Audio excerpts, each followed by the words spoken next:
चंदन नगर गांव में एक किसान दीनू अपने खेत में काम कर रहा होता है। तभी उसे पास वाली गन्ने के खेत में से कुछ डरावनी आवाजें सुनाई देती हैं। दीनू आवाजों की ओर खींचा चला जाता है। दीनू गन्ने के खेत में चला जाता है। जैसे ही दीनू गन्ने के खेत में घुसता है, वे डरावनी आवाजें आनी बंद हो जाती हैं। अरे ये क्या हुआ? ये आवाजें तो आनी बंद हो गई। कहीं ये कोई भूत तो नहीं? थोड़ी देर बाद खेत में से एक डंडा निकलता है जिसमें दीनू की खोपड़ी टंगी होती है। उसी समय वहां से दो शराबी नन्हे और बन्ने दीनू की खोपड़ी के पास जाते हैं। अरे बन्ने भैया, जरा उन दिनुआ को देखो ना, आज पुतला बनकर खड़ा है। ये दीनू भी ना पैसे के लिए कुछ भी कर लेगा। सही कह रहे हो नन्हे भैया, लेकिन एक बात बताओ, इसका धड़ कहाँ गया? कहीं बेच कर तो नहीं खा गया है? नन्हे खोपड़ी देखकर बेहोश हो जाता है। अरे मुझे तो चक्कर आ रहे हैं, ये तो दीनू की खोपड़ी है, बचाओ! नन्हे के बेहोश होने के बाद बन्ने वहां से भाग लेता है और दीनू की बीवी रजनी के पास पहुंचता है और बोलता है, अरे रजनी भाभी, गजब हो गया गजब। मैंने तो आज पता नहीं क्या देख लिया था, हैं? बहुत ही डरावना था। बन्ने की बात सुनकर रजनी को गुस्सा आ जाता है और वो बोलती है, एक तो बन्ने भैया तुम ना दारू पीकर मत आया करो हमारे यहाँ। बिल्कुल सुअर जैसे लगते हो दारू पीने के बाद, और आपके मुंह से भी गटर जैसी बदबू आती है। रजनी की बात सुनकर बन्ने बोलता है, गुस्सा बाद में करना रजनी भाभी, पहले मेरी बात सुनो जो मैं बताने आया हूँ। ऐसा कहकर बन्ने रजनी को दीनू के बारे में बताने लगता है। बन्ने की बात सुनने के बाद रजनी भागती हुई खेतों में पहुंचती है। गांव वाले भी वहां आ जाते हैं। किशन दीनू की गर्दन को देखकर कर्मा से बोलता है, देखो कर्मा भैया, देखो कातिल ने कितनी भयानक तरीके से मारा है। पता नहीं बेचारे का धड़ कहाँ चला गया है। सही कह रहे हो किशन भाई, कोई इंसान इतनी बुरी तरह से किसी दूसरे इंसान को नहीं मार सकता है। ये किसी शैतानी आत्मा या चुड़ैल का काम लगता है। फिर गांव वाले मिलकर दीनू का शरीर ढूंढते हैं और अंतिम संस्कार कर देते हैं। रजनी गांव के सरपंच कैलाश के पास जाती है और उन्हें अपनी आप बीती बताती है। रजनी की बात सुनकर सरपंच जी बोलते हैं, बेटी रजनी, मुझे थोड़ा समय दो। मैं दीनू बेटे की मौत के कारण का पता लगा कर रहूंगा। ये अनहोनी जिसने भी की है, हम उसे छोड़ेंगे नहीं, चाहे वो इंसान हो या शैतान। अगले दिन सरपंच नन्हे और बन्ने तीनों उसी गन्ने के खेत में जाते हैं। काफी देर ढूंढने के बाद भी वहां कुछ नहीं मिलता है। सरपंच जी बोलते हैं, नन्हे और बन्ने, इतना समय हो गया लेकिन कोई नहीं दिख रहा है यहाँ। ऐसे तो हम थक जाएंगे। सही कह रहे हो मालिक, मैं तो कहता हूँ चलते ही हैं। आपकी भी उम्र हो गई है, कहीं दिल का दौरा आ गया तो लेने के देने पड़ सकते हैं।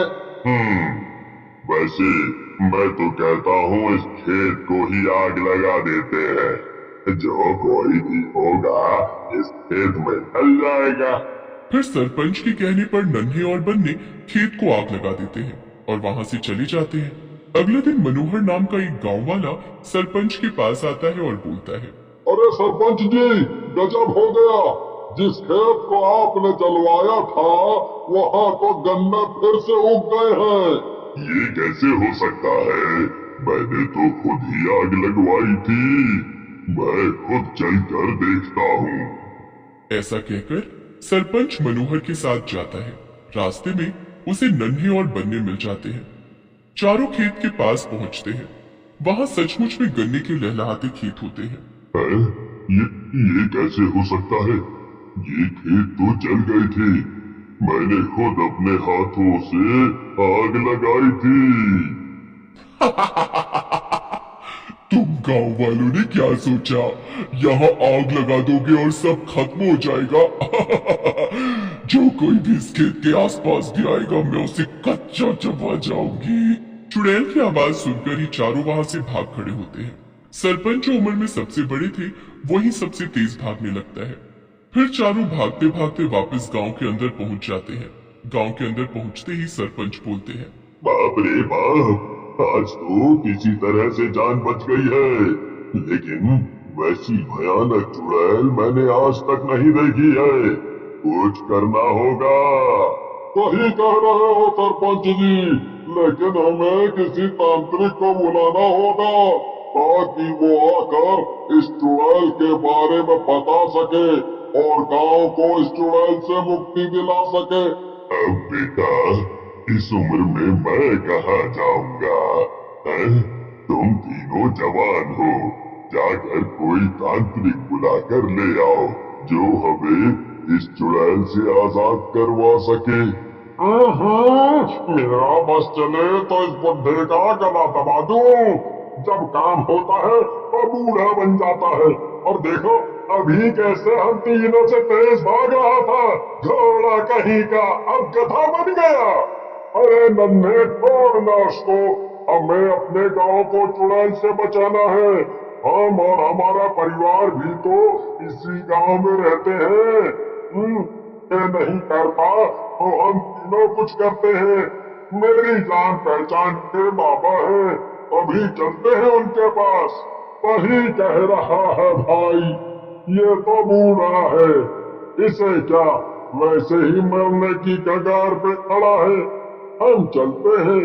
फिर नन्ही, बन्ने और मनोहर तांत्रिक के पास पहुंच जाते हैं और तांत्रिक को चुड़ैल के बारे में बताते हैं, जिसे सुनकर तांत्रिक बोलता है, बेटा, इस खेत के नीचे किसी औरत को मार कर गाड़ दिया गया था।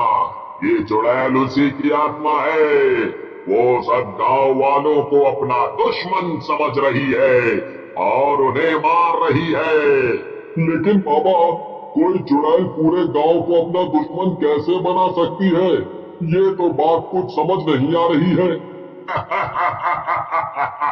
सही कह रही हो मनोहर, पूरा गांव उसका दुश्मन नहीं है, लेकिन इन्हीं गांव वालों में से किसी ने उसको मारा था। इसीलिए वो सारे गांव वालों को ही मार डालना चाहती है। तो बाबा, हम लोगों को क्या करना चाहिए? आप ही कोई रास्ता बताओ। तुम तीनों को सब गांव वालों को बुलाना चाहिए, उसके बाद मैं बताऊंगा क्या करना है। फिर मनोहर सरपंच के पास जाते हैं और उन्हें बाबा के साथ हुई बातों को बताता है, जिसे सुनकर सरपंच बोलते हैं, क्या सच में ऐसा करने से हम उस चुड़ैल के श्राप से मुक्त हो जाएंगे? अगर ऐसा हुआ तो मजा ही आ जाएगा। फिर सरपंच सब गांव वालों को अगले दिन तांत्रिक बाबा के पास पहुंचने को बोलते हैं। पूरा गांव तांत्रिक के पास पहुंच जाता है। सरपंच जी बोलते हैं, बाबा, सब लोग आ गए हैं, अब बस आप उस चुड़ैल से गांव वालों को मुक्ति दिलाएं। नहीं सरपंच जी, अभी सब लोग यहाँ नहीं आए हैं।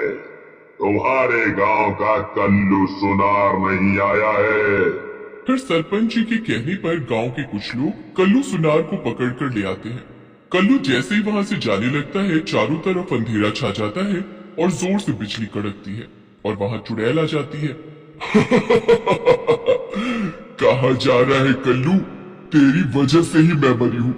बहुत मुश्किल से पकड़ में आए हैं। मैं तुझे यहाँ से नहीं जाने दूंगी। तू तो गया। ऐसा कहकर चुड़ैल कल्लू को गर्दन से पकड़ती है। कल्लू चिल्लाता हुआ बोलता है, अरे अरे अरे अरे अरे अरे अरे अरे अरे मर गया रे! अरे मुझे बचा लो गाँव वालों! हाय हाय हाय, ये चुड़ैल मार डालेगी मुझे! हाय हाय! कोई नहीं बचा सकता तुझे कल्लू।